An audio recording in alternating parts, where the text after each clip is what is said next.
CST ce jeudi 15 décembre que la plateforme Netflix a livré les 3 derniers épisodes de la saga Harry et Meghan, démarrée le 8 décembre dernier. Le jeune couple a abordé ce qui l'avait conduit à choisir de quitter l'Angleterre. Et le cottage de Nottingham a semble-t-il joué un rôle.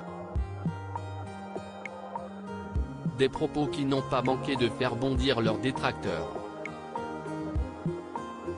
Le documentaire sur Harry et Meghan était attendu depuis longtemps et il n'a pas manqué de faire couler de l'encre. Comme on pouvait l'imaginer, la famille royale a été très critiquée par les Sussex. Kate Middleton a été l'une des cibles privilégiées des amoureux, dans les premiers épisodes. William a été servi dans les derniers.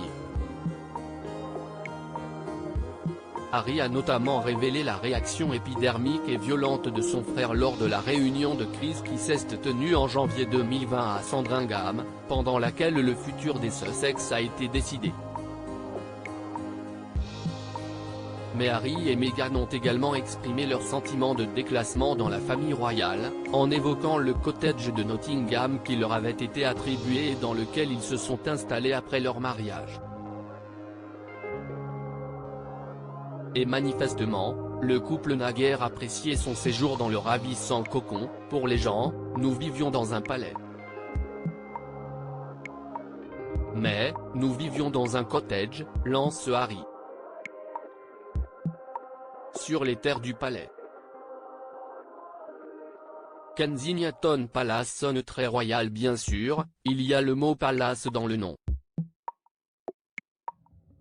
Mais Nottingham Cottage était petit, renchérit Meghan.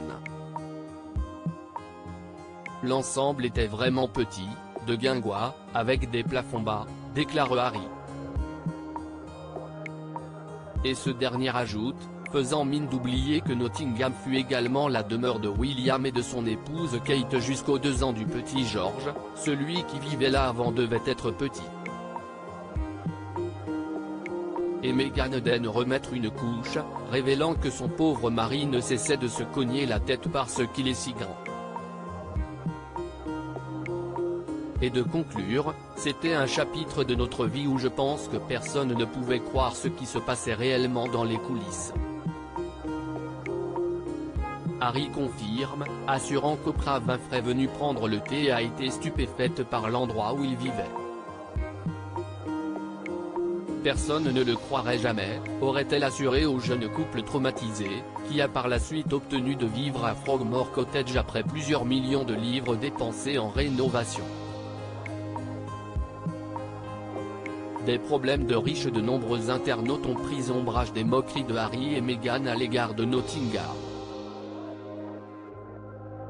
Dans un contexte de crise du coût de la vie où les Britanniques ont du mal à chauffer leur maison, où beaucoup ont recours aux banques alimentaires et où les travailleurs font grève pour que leur salaire suive l'inflation, Harry et Meghan se plaignent que leur cottage à Kensington Palace était si petit, s'est agacé un téléspectateur sur Twitter.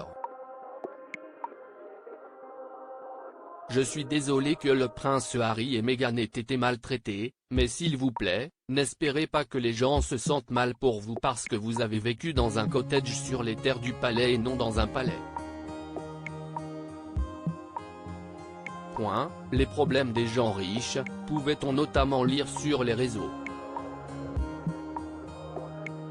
Évidemment le cottage de Nottingham ne fait pas le poids face à la demeure tape à l'œil de Montecito qui, doit-on le rappeler, a coûté plus de 14 millions de dollars au couple. Mais pour cette jolie somme, Archie, Lilibet et leurs parents sont assurés d'accéder à un confort maximum. Et comment résister en effet à de si luxueuses prestations ?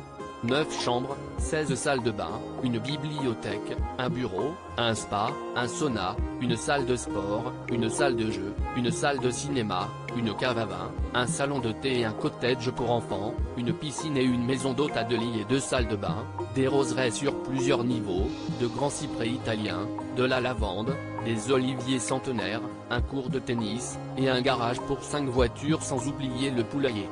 À côté évidemment, le cottage bas de plafond de Nottingham fait pâle figure. supérieur à. Cliquez ici pour découvrir une autre photo de Nottingham Cottage.